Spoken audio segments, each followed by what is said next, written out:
ये प्लेयर इतना टैलेंटेड था कि सिर्फ 13 साल की उम्र में लोग इसे अपनी टीम में क्रिकेट खिलाने के पैसे तक दिया करते थे।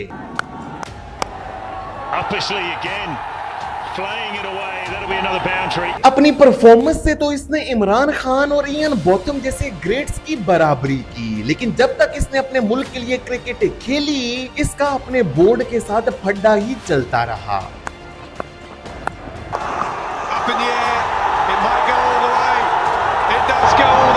इसने अपने करियर के दौरान पाबंदियां भी सही, लोगों के पत्थर भी खाए और यहाँ तक कि इस पर कत्ल का इल्जाम भी लगा दिया गया, लेकिन बैट और बॉल के साथ हमेशा इसकी परफॉर्मेंस टॉप नॉच रही। शाकिब अल हसन को फिक्सिंग एडवांसेस के ऊपर जो उन्होंने रिपोर्ट नहीं की, आईसीसी ने 2 साल के लिए उनको बैन कर दिया और शाकिब अल हसन पर ढाका में कत्ल का मुकदमा दर्ज कर लिया गया है। Very good 100 from a very good player. A magnificent way to go to your 7th ODI 100. जी हाँ, मैं बात कर रहा हूँ क्रिकेट हिस्ट्री के one of the greatest allrounder की। मैं बात कर रहा हूँ शाकिब अल हसन की। Beautifully done by Shakib Al Hasan. Excellent stuff from Shakib Al Hasan.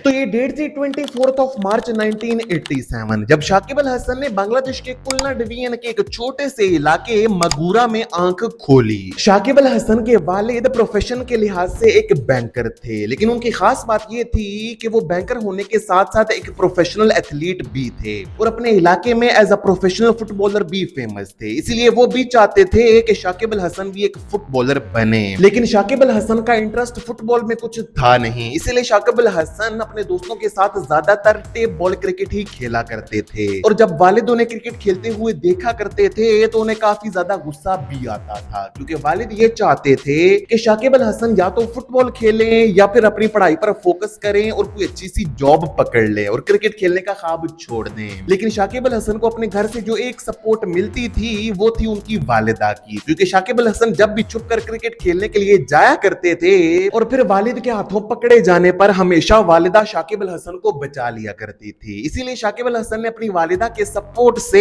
अपने वालिद के अगेंस्ट जाकर क्रिकेट को एज अ करियर परस्यू करने का फैसला कर लिया। शाकिब अल हसन इतने ज्यादा टैलेंटेड थे कि वो सिर्फ 13 साल की उम्र में ही अपनी उम्र से कई साल बड़े लड़कों की बैटिंग में पिटाई कर दिया करते थे और शाकिब अल हसन की लेफ्ट ऑफ स्पिन की घूमती हुई गेंदें भी किसी को समझ नहीं आया करती थी। इसीलिए सिर्फ 13 साल की उम्र में ही लोग शाकिब अल हसन को अपने विलेज टूर्नामेंट्स में एज अ गेस्ट प्लेयर बुलवाया करते थे और इसके लिए शाकिब अल हसन को पैसे भी मिला करते थे। अपने इलाके मगूरा में ही एक दिन शाकिब अल हसन एक विलेज टूर्नामेंट खेलने के लिए गए थे और वहां पर शाकिब अल हसन पर नजर पड़ी एक लोकल अंपायर की, जिनका नाम था सद्दाम हुसैन। सद्दाम हुसैन को शाकिब अल हसन के अंदर टैलेंट नजर आया। पहले तो उन्होंने शाकिब अल हसन से बात की, लेकिन फिर वो सीधा शाकिब के घर पहुंच गए और शाकिब के वालिदैन को ये कहा कि आपके बेटे के अंदर टैलेंट मौजूद है, तो आप इसे बीकेएसपी क्यों नहीं भिजवा देते। बीकेएसपी जिनको नहीं पता उनको मैं बता दूं कि बीकेएसपी बांग्लादेश का एक बहुत ही प्रेस्टिजियस स्पोर्ट्स इंस्टीट्यूट है। अब सद्दाम हुसैन ने शाकिब के वालिदैन को यह मशवरा तो दे दिया था, लेकिन ये कोई इतनी आसान बात भी नहीं थी, क्योंकि बीकेएसपी में एडमिशन कोई इतनी आसानी से नहीं मिलता,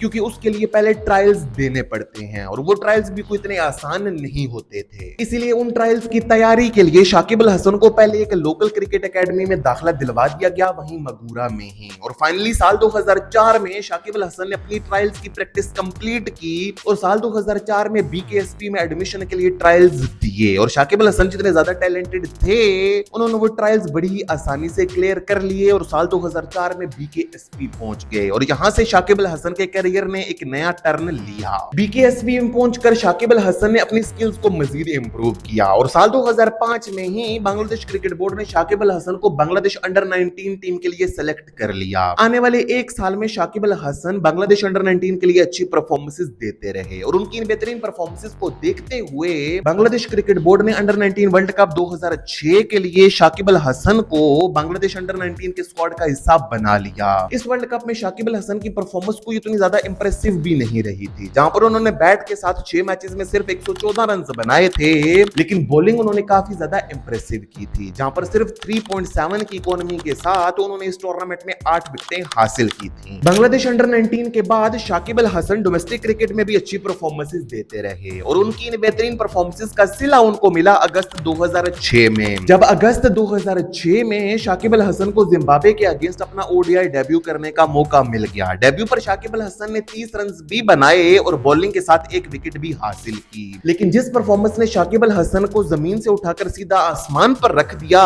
वो परफॉर्मेंस आई थी साल 2007 में। साल 2007 के ओडीआई वर्ल्ड कप में ये तो आपको मालूम ही है कि बांग्लादेश ने इंडिया को शिकस्त दी थी, लेकिन शायद आपको ये मालूम ना हो कि उस हिस्टोरिक विक्ट्री में शाकिब अल हसन की 53 रन की इंप्रेसिव नॉक भी शामिल थी। साल 2007 के ओडीआई वर्ल्ड कप में इतनी इंप्रेसिव परफॉर्मेंस देने के बाद आने वाले 2 साल यानी कि साल 2008 और साल 2009 भी शाकिब अल हसन के बहुत ही इंप्रेसिव रहे थे और इन 2 सालों में शाकिब अल हसन की स्टैटिस्टिकल डोमिनेंस इतनी ज्यादा हो गई थी कि साल 2009 में शाकिब अल हसन को न सिर्फ बांग्लादेश की टीम का वाइस कैप्टन बनाया गया बल्कि आईसीसी रैंकिंग्स को भी शाकिब अल हसन ने हिलाकर रख दिया, जहां पर शाकिब अल हसन क्रिकेट हिस्ट्री के वो पहले प्लेयर बने जो कि एक ही वक्त में ओडीआई, टी20 और आईसीसी की टेस्ट रैंकिंग्स में ऑलराउंडर्स की लिस्ट में टॉप पर आ गए थे। उसी साल ही बांग्लादेश क्रिकेट बोर्ड ने शाकिब अल हसन को बांग्लादेश का वाइस कैप्टन बनाया था, लेकिन वाइस कैप्टन से कैप्टन तक का सफर कुछ ज्यादा मुश्किल नहीं रहा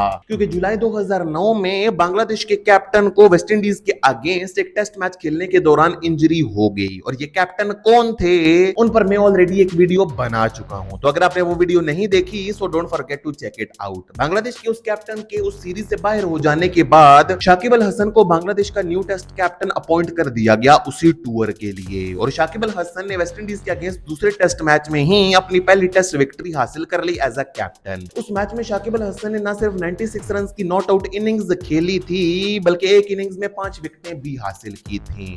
और शाकिब अल हसन ने बांग्लादेश को वेस्ट इंडीज के अगेंस्ट उनकी पहली टेस्ट विक्ट्री भी दिलवाई थी और उनकी बेहतरीन परफॉर्मेंसेस की वजह से ही शाकिब अल हसन को उस सीरीज का player of the series award भी दिया गया था, जहां पर साल 2009 शाकिब अल हसन के लिए टेस्ट क्रिकेट में एज अ कैप्टन और एज अ बैटर इंप्रेसिव रहा था। वहीं पर साल 2010 भी शाकिब अल हसन के लिए इंडिविजुअली भी और टीम माइलस्टोन्स के तौर पर काफी हिस्टोरिक होने वाला था। साल 2010 में न्यूजीलैंड की टीम ने बांग्लादेश का टूर किया और बांग्लादेश की टीम की कैप्टनसी एक दफा फिर शाकिब अल हसन कर रहे थे क्योंकि बांग्लादेश के वो कैप्टन तो एक दफा फिर इंजर्ड थे। शाकिब अल हसन की कैप्टनसी में बांग्लादेश ने न्यूजीलैंड को उस हिस्टोरिक ओडीआई सीरीज में 4-0 से शिकस्त दे डाली और शाकिब अल हसन ने उस सीरीज के चौथे ओडीआई मैच में एक शानदार सेंचुरी भी स्कोर की और बॉलिंग में न्यूजीलैंड की बैटिंग लाइनअप को भी हिला डाला था, इसीलिए शाकिब अल हसन को उस सीरीज का player of the series award भी दिया गया था। अब शाकिब अल हसन न सिर्फ बैट और बॉल के साथ बल्कि अपनी कैप्टनसी के साथ भी बांग्लादेश को विक्ट्री पे विक्ट्री दिलवाते जा रहे थे और इसीलिए बांग्लादेश की आवाम ने भी ओडीआई वर्ल्ड कप 2011 के लिए बांग्लादेश की टीम से काफी ज्यादा उम्मीदें बांध ली थी और बांग्लादेश की टीम किसी हद तक उन उम्मीदों पर खरी भी उतरी, जहां पर उस ओडीआई वर्ल्ड कप में बांग्लादेश ने इंग्लैंड को हराया, नीदरलैंड्स को हराया और आयरलैंड को भी हराया, लेकिन साउथ अफ्रीका और वेस्ट इंडीज के अगेंस्ट बदतरीन शिकस्तों ने बांग्लादेश का रन रेट इतना ज्यादा कम कर दिया था कि बांग्लादेश रन रेट कम होने की वजह से क्वार्टर फाइनल के लिए क्वालिफाई नहीं कर पाया। एक तो ODI world cup 2011 Shakib Al Hasan के लिए एज अ कैप्टन बहुत ही बुरा रहा था, वहीं पर में शाकिब अल हसन की कैप्टनसी में बांग्लादेश को एक और बदतरीन शिकस्त हुई और वो हुई थी जिम्बाब्वे के अगेंस्ट, जहां पर ओडीआई और टेस्ट सीरीज दोनों में शाकिब अल हसन की कैप्टनसी में बांग्लादेश को बदतरीन नाकामियां हुई थी और उनकी इन बेकार परफॉर्मेंसेस को देखते हुए बांग्लादेश क्रिकेट बोर्ड ने शाकिब अल हसन को बांग्लादेश की कैप्टनसी से हटा दिया। शाकिब अल हसन कैप्टनसी से तो हट चुके थे लेकिन वो अपने बैट और बॉल के साथ बांग्लादेश के लिए ब्रिलियंट परफॉर्मेंसेस देते रहे थे और उनकी नेक्स्ट ब्रिलियंट परफॉर्मेंस आई एशिया कप 2012 में। एशिया कप 2012 में शाकिब अल हसन ने 237 रन भी बनाए थे और 6 विकेटें भी हासिल की थी और उनकी इन बेहतरीन परफॉर्मेंसेस की वजह से ही बांग्लादेश की टीम एशिया कप 2012 के फाइनल में पहुंचने में भी कामयाब हो गई थी और फाइनल में भी शाकिब अल हसन ने काफी अच्छी परफॉर्मेंस दी थी, लेकिन वो बांग्लादेश को वो एशिया कप टाइटल नहीं जितवा पाए थे। लेकिन वो फाइनल मैच हारने के बाद शाकिब अल हसन की रोते हुए ये तस्वीर मंजरे आम पर आई थी जिसने बांग्लादेश के फैंस को इमोशनल भी कर दिया था। हिस्ट्री में पहली दफा बांग्लादेश को एक एशिया कप के फाइनल में पहुंचाने के बाद साल 2014 में शाकिब अल हसन ने एक और हिस्टोरिक इंडिविजुअल माइलस्टोन अचीव किया। जिम्बाब्वे के अगेंस्ट एक टेस्ट मैच में शाकिब अल हसन क्रिकेट हिस्ट्री के वो तीसरे प्लेयर बने जिन्होंने एक ही टेस्ट मैच में एक शानदार सेंचुरी भी स्कोर की और उसी टेस्ट मैच में 10 विकेटें भी हासिल की। उनसे पहले ये रिकॉर्ड सिर्फ दो बंदों, पाकिस्तान के इमरान खान और इंग्लैंड के इयन बोथम के नाम था। जहां पर शाकिब अल हसन को बैट और बॉल के साथ इतनी सारी कामयाबियां मिल रही थी, वहीं पर अब कंट्रोवर्सीज ने भी शाकिब अल हसन का पीछा करना शुरू कर दिया था। साल 2014 में शाकिब अल हसन की सबसे पहली कंट्रोवर्सी आई, जहां पर श्रीलंका के अगेंस्ट एक ओडीआई मैच में जब शाकिब अल हसन आउट होकर डग आउट में बैठे हुए थे और जब कैमरा ने शाकिब अल हसन की तरफ पॉइंट किया तो शाकिब अल हसन ने कैमरा पर कुछ उल्टे सीधे इशारे किए। ये इशारे बांग्लादेश क्रिकेट बोर्ड को पसंद नहीं आए और बांग्लादेश क्रिकेट बोर्ड ने शाकिब अल हसन पर 6 महीने का बैन भी लगा दिया। जनवरी 2015 में शाकिब अल हसन ने ओडीआई क्रिकेट में अपने 4000 रन और 200 विकेटें पूरी की और ये माइलस्टोन शाकिब अल हसन ने सिर्फ 156 ओडीआई मैचेस में कंप्लीट किया था और ये दुनिया के किसी भी दूसरे ऑलराउंडर से सबसे तेज तरीन था और ये रिकॉर्ड आज भी शाकिब अल हसन के नाम है। जनवरी 2015 में इतना बड़ा माइलस्टोन अचीव करने के बाद ODI world cup 2015 Shakib Al Hasan के लिए मिला जुला ही रहा था, जहां पर उन्होंने अफगानिस्तान के अगेंस्ट 63 रन की एक शानदार इनिंग्स बैट के साथ खेली थी। वहीं पर उन्होंने न्यूजीलैंड जैसी जायंट अपोजिशन के अगेंस्ट 4 विकेटें भी हासिल की थी। कुल मिलाकर बात का लुबे लुभाव ये था कि ओडीआई वर्ल्ड कप 2015 की कैंपेन शाकिब अल हसन के लिए मिली जुली ही रही थी। ओडीआई वर्ल्ड कप 2015 के बाद एशिया कप 2016 एक दफा फिर शाकिब अल हसन के लिए कंट्रोवर्शियल ही रहा था, जहां पर बैट और बॉल के साथ उनकी इतनी इंप्रेसिव परफॉर्मेंस नहीं आ पा रही थी। लेकिन पाकिस्तान के अगेंस्ट जब मोहम्मद आमिर ने शाकिब को बोल्ड किया तो उसके बाद शाकिब अल हसन ने अपना बैट विकेटों पर दे मारा। उसके बाद उन्होंने अंपायर से माफी भी मांगी, लेकिन शाकिब अल हसन पर जुर्माना भी लगा उसके बाद। जहां पर साल 2016 में शाकिब अल हसन की बैट और बॉल के साथ इतनी इंप्रेसिव परफॉर्मेंस नहीं रही थी और कंट्रोवर्सीज ने भी उनका साथ नहीं छोड़ा था, वहीं पर साल 2017 लिटरली शाकिब अल हसन के लिए हिस्टोरिक ही होने वाला था और ना सिर्फ शाकिब अल हसन के लिए बल्कि बांग्लादेश के लिए भी। साल 2017 की चैंपियंस ट्रॉफी में बांग्लादेश को न्यूजीलैंड को लाजमी हराना था अगर बांग्लादेश को सेमीफाइनल के लिए क्वालिफाई करना था और बांग्लादेश ने हराया भी। लेकिन बांग्लादेश को शाकिब अल हसन ने जिस कंडीशन से निकाला था वो कंडीशन काफी ज्यादा खराब थी। न्यूजीलैंड के अगेंस्ट 266 रन का टारगेट चेज करते हुए बांग्लादेश की टीम 33 रन पर अपनी 4 विकेटें गंवा चुकी थी, लेकिन वहां से शाकिब अल हसन ने महमूदुल्लाह के साथ मिलकर 224 रन की पार्टनरशिप की और 114 रन की एक शानदार इनिंग्स खेलकर हिस्ट्री में पहली दफा बांग्लादेश को एक आईसीसी टूर्नामेंट के सेमीफाइनल में पहुंचा दिया। बांग्लादेश को चैंपियंस ट्रॉफी का फाइनल खिलाने के साथ साथ शाकिब अल हसन ने बांग्लादेश को एक और बड़ा माइलस्टोन भी अचीव करवाया। साल 2017 से पहले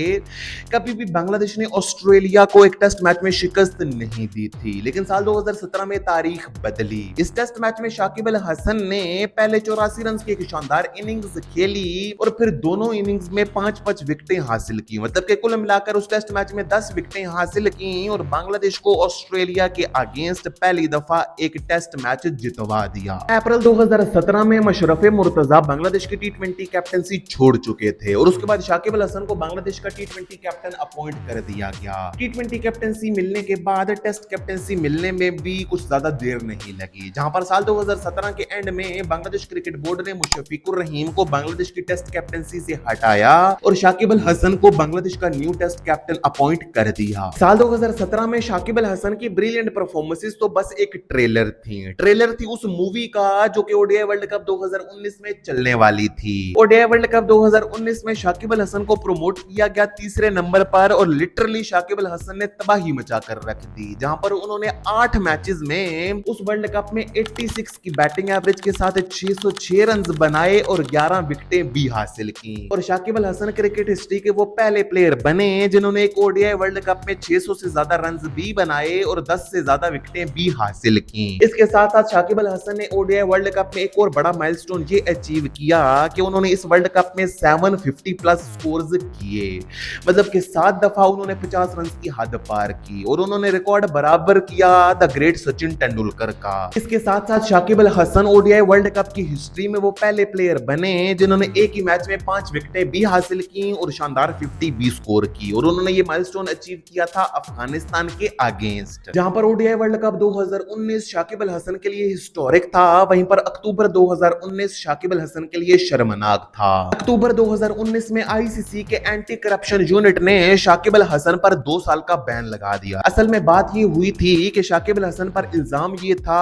कि बुकीज ने उनसे 3 दफा राब्ता किया था, 2 दफा साल 2018 में और 1 दफा साल 2019 में। लेकिन शाकिब अल हसन ने 1 दफा भी एंटी करप्शन यूनिट को ये बात नहीं बताई थी। वैसे तो शाकिब अल हसन पर बैन लगना था 2 साल का, लेकिन शाकिब अल हसन ने क्योंकि अपनी गलती मान ली थी, इसीलिए आईसीसी ने उनकी सजा कम करके कर दी सिर्फ 1 साल। साल 2021 का स्टार्ट तो काफी खराब रहा था शाकिब अल हसन के लिए, लेकिन साल 2021 का एंड काफी अच्छा हुआ, जहां पर टी20 वर्ल्ड कप 2021 के 6 मैचेस में शाकिब अल हसन ने 11 विकेटें हासिल की और शाकिब अल हसन टी20 वर्ल्ड कप की हिस्ट्री में उस टाइम तक सबसे ज्यादा विकेटें लेने वाले बॉलर भी बन गए। टी20 वर्ल्ड कप 2021 में इतना बड़ा माइलस्टोन अचीव करने के बाद जून 2022 में शाकिब अल हसन को एक दफा फिर बांग्लादेश की टेस्ट कैप्टनसी वापस मिल गई। जून 2022 में शाकिब अल हसन को बांग्लादेश की टेस्ट कैप्टनसी वापस मिली और साल 2023 में शाकिब अल हसन को बांग्लादेश की ओडीआई कैप्टनसी भी मिल गई। वहां पर शाकिब अल हसन को ओडीआई कैप्टनसी मिली और यहां पर शाकिब अल हसन एक दफा फिर कंट्रोवर्सी में आ गए, जहां पर तमीम इकबाल ने ओडीआई वर्ल्ड कप 2023 से पुल आउट कर लिया था फिटनेस मसाइल की वजह से। लेकिन शाकिब अल हसन ने लाइव शो में तमीम इकबाल की इस हरकत को बच्चों वाली हरकत कह दिया, मतलब कि कह दिया कि तमीम इकबाल का बिहेवियर चाइल्डिश है। इसके बाद शाकिब अल हसन की काफी ज्यादा ट्रोलिंग भी हुई थी, जहां पर ओडीआई वर्ल्ड कप 2023 से पहले ट्रोलिंग हुई, वहीं पर ओडीआई वर्ल्ड कप 2023 के दौरान भी ट्रोलिंग हुई, क्योंकि श्रीलंका और बांग्लादेश के दरमियान वो एंजेलो मैथ्यूज का एक हिस्टोरिक टाइम्ड आउट डिसीजन तो आपको याद ही होगा, उसकी अपील शाकिब अल हसन ने ही की थी। इसके बाद शाकिब अल हसन को काफी ज्यादा ट्रोल भी किया गया था और उनकी कैप्टनसी में ओडीआई वर्ल्ड कप 2023 में बांग्लादेश की परफॉर्मेंस भी कोई उतनी ज्यादा अच्छी नहीं रही थी। अब जहां पर शाकिब अल हसन की कैप्टनसी में बांग्लादेश की परफॉर्मेंस उतनी अच्छी नहीं चल रही थी, वहीं पर शाकिब अल हसन ने अपने पांव पर एक और कुल्हाड़ी भी मार ली। साल 2024 में बांग्लादेश अवामी लीग की तरफ से शाकिब अल हसन ने इलेक्शन लड़ा। शाकिब अल हसन इलेक्शन जीत तो गए, लेकिन साल 2024 में ही बांग्लादेश की हुकूमत का तख्ता उल्ट दिया गया और शाकिब अल हसन भी अपने मुल्क से फरार हो गए और उन्हें अपने मुल्क में वापस आने का मौका भी नहीं मिल पाया। यहां तक कि इस दौरान शाकिब अल हसन पर कत्ल का इल्जाम भी लग गया, लेकिन बांग्लादेश क्रिकेट बोर्ड को क्योंकि शाकिब अल हसन की जरूरत थी, इसलिए अगस्त 2024 में पाकिस्तान के अगेंस्ट 2 मैचेस की टेस्ट सीरीज के लिए शाकिब अल हसन को वापस बुलवाया गया और शाकिब अल हसन ने क्या कमाल परफॉर्मेंस दी पाकिस्तान के against. Abdullah Shafiq tries his luck and there is that wicket. Shakib Al Hasan, who's picked up his third. Pakistan के बाद बांग्लादेश ने इंडिया का टूर किया टेस्ट सीरीज खेलने के लिए और कानपुर टेस्ट से पहले शाकिब अल हसन ने प्रेस कॉन्फ्रेंस करते हुए ये कहा कि आने वाले महीने में साउथ अफ्रीका के अगेंस्ट एक टेस्ट मैच उनके करियर का आखिरी टेस्ट मैच होगा जो कि वो ढाका में खेलना चाहेंगे। लेकिन कानपुर टेस्ट ही शाकिब अल हसन के करियर का आखिरी टेस्ट मैच बन गया, क्योंकि मर्डर चार्जेस की वजह से शाकिब अल हसन को अपने मुल्क वापस आने ही नहीं दिया गया था। और एक बांग्लादेशी लेजेंड जिसने अपने कैरियर का आगाज इंडिया को एक ओडीआई वर्ल्ड कप में हिस्टोरिक शिकस्त देकर किया था, उसके कैरियर का इख्तिताम भी निहायती ड्रामाई अंदाज में हो गया।